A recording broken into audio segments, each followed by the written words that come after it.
Hello everyone, welcome back to Proxy Gyan. मेरा नाम शबाज है दोस्तों। उम्मीद करता हूँ आप सब अच्छे होंगे।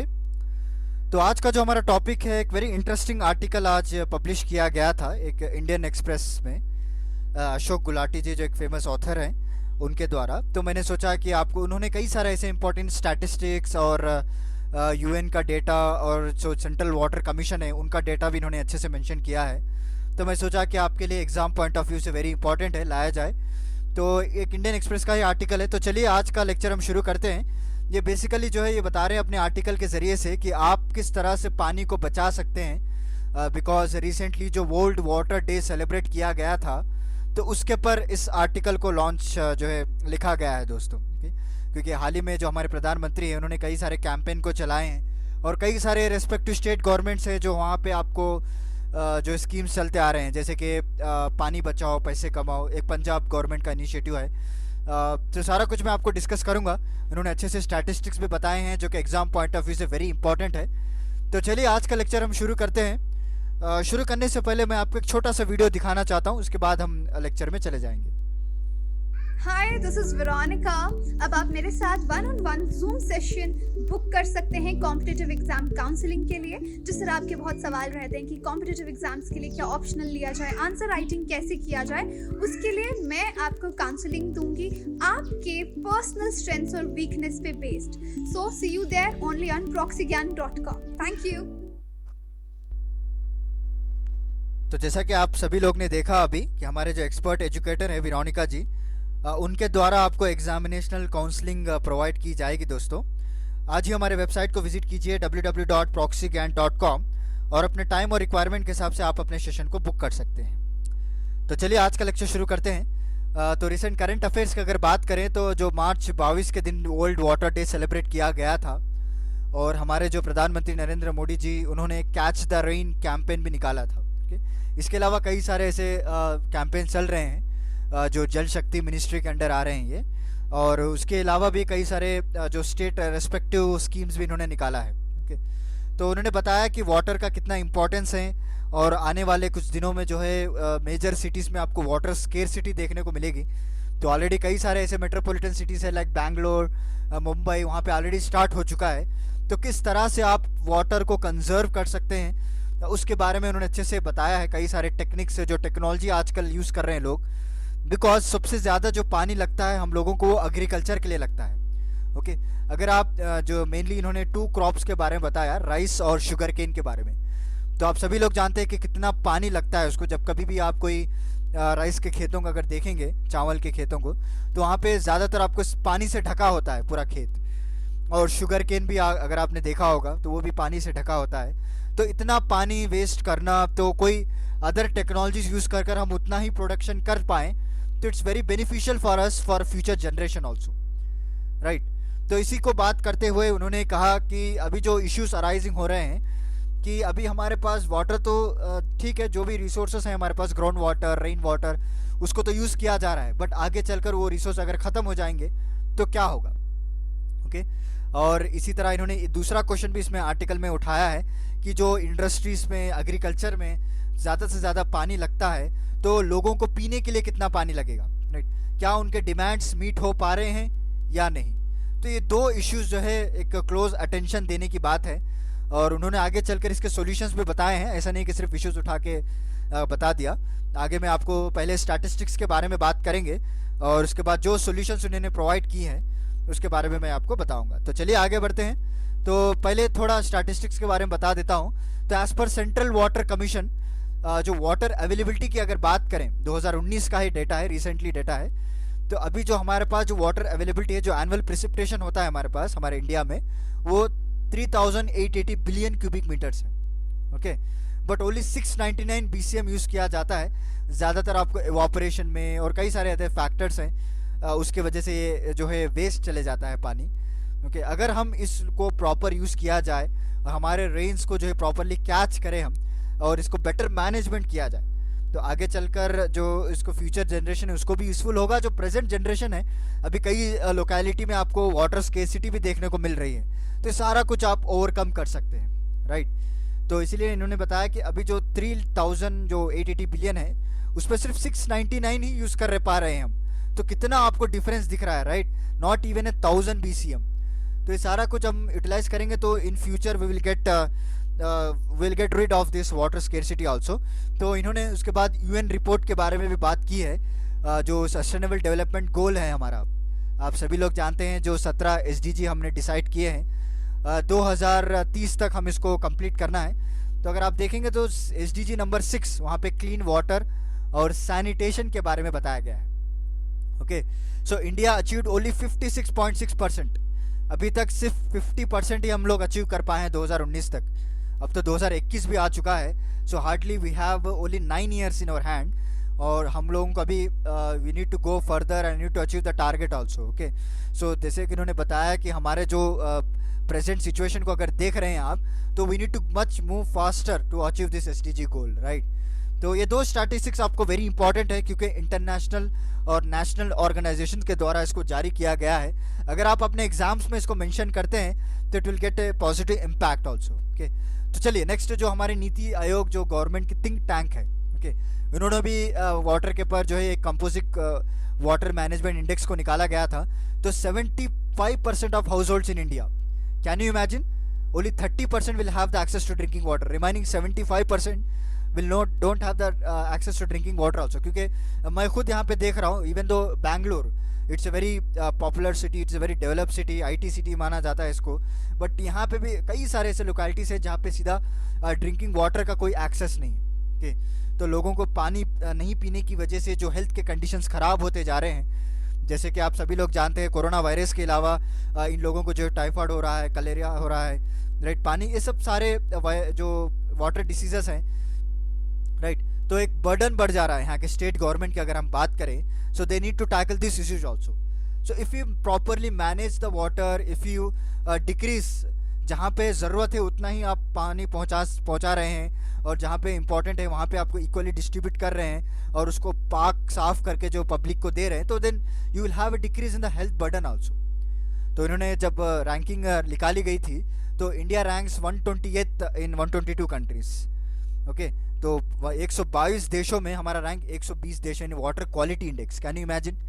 ओके, और एक इंडिया को भी एक वाटर स्ट्रेस कंट्री भी माना जाता है, आपको पता है, बिकॉज यहाँ पे जो पर कैपिटा वाटर अवेलेबिलिटी है वो आपको सिर्फ जो डिक्रीज होती चले जा रही है। पहले तो 5000 क्यूबिक मीटर था, अभी सिर्फ 1000 क्यूबिक मीटर हो चुका है, 2011 की बात है, राइट? तो आगे चलकर ये और भी डिक्रीज होने वाला है। If you consider the data of 2050, it will decrease up to 900 and 800 cubic meters also।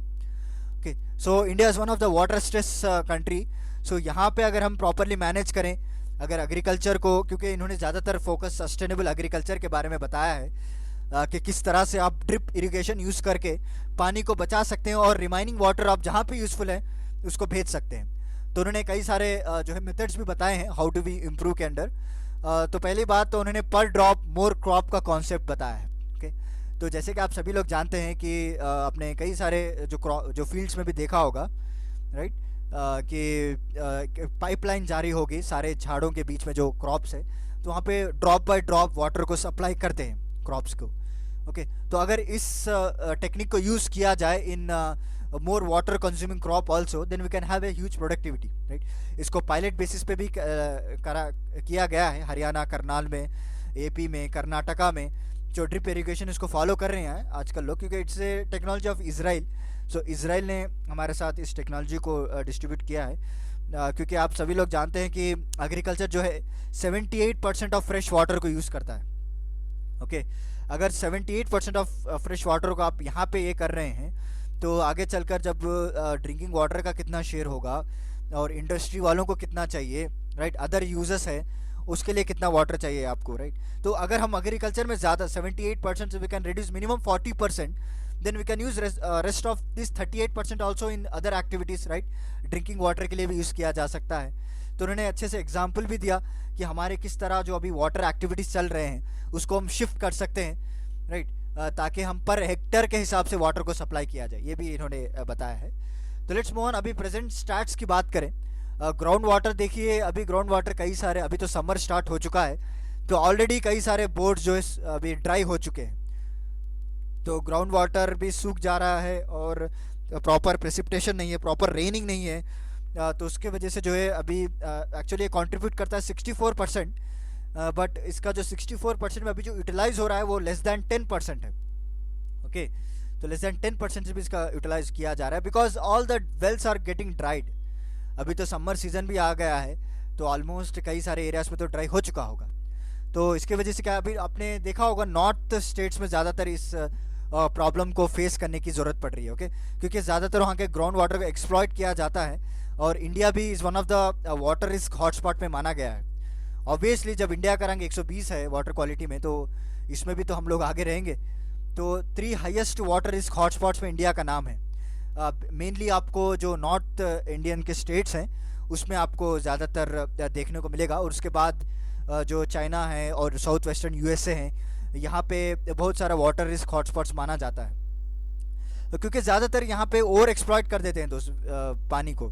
They waste the water, unnecessary water को फेंका जाता है और एक्सप्लॉइट किया जाता है, और समर सीजन में तो जो वेल्स हैं वो ड्राई हो जाते हैं, और कई सारे due to the construction of infrastructure also, right, बड़े बड़े अपार्टमेंट्स को बना जाता है, कई सारे मॉल्स को बांधा जाता है। तो वहाँ पे जो बोरवेल्स ये लोग जो है जब इंडल्ज करते हैं, उसकी वजह से क्या है, वाटर स्केर्सिटी शुरू हो जाती है आसपास के एरिया में, ताकि उनको वाटर रिसोर्स होना पड़ता है। अगर एक अपार्टमेंट में अगर आप ले लें, तो even each apartment will have at least 10 floors 15 floors, मैं एटलीस्ट बात कर रहा हूँ। तो आप कई अपार्टमेंट्स तो 24 25 30 से भी ज़्यादा फ्लोर्स है, तो उन सारे लोगों को पानी पहुँचाना, कितना आपको वाटर ग्राउंड वाटर एक्सप्लॉइट हो रहा है। उसके बाद उसके हिसाब से कई सारे आसपास आपको मॉल्स दिखेंगे, तो सारा कुछ एक्सप्लॉइट होने की वजह से वहाँ के वेल्स जो है ड्राई हो चुके हैं।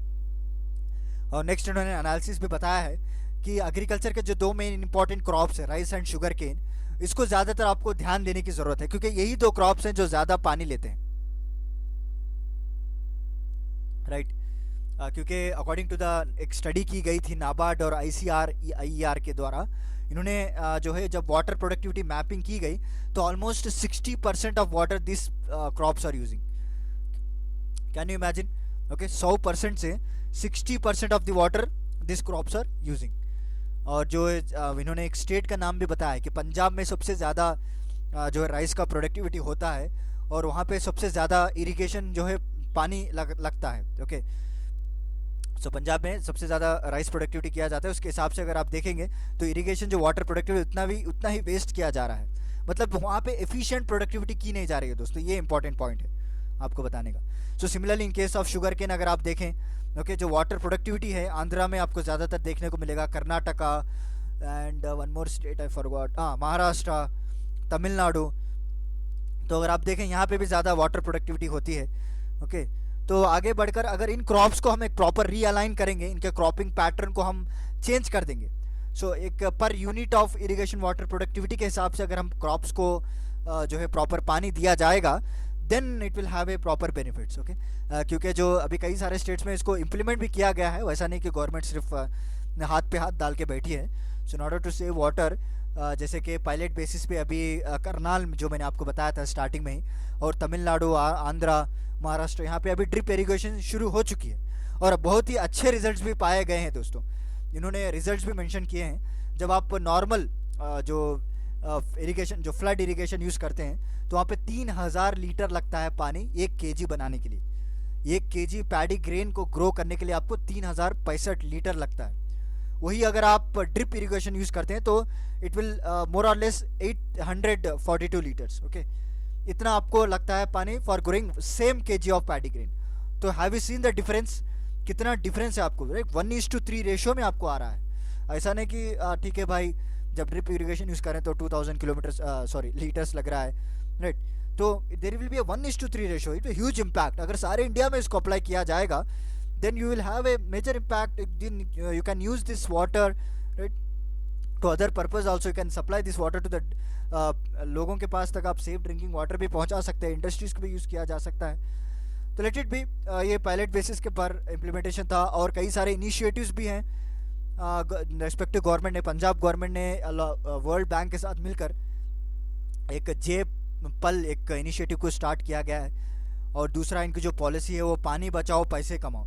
तो इसमें क्या है, फार्मर्स को इंसेंटिव्स प्रोवाइड किया जाता है अगर वो कम से कम पानी जो है यूज़ करते हैं for their growing there crops.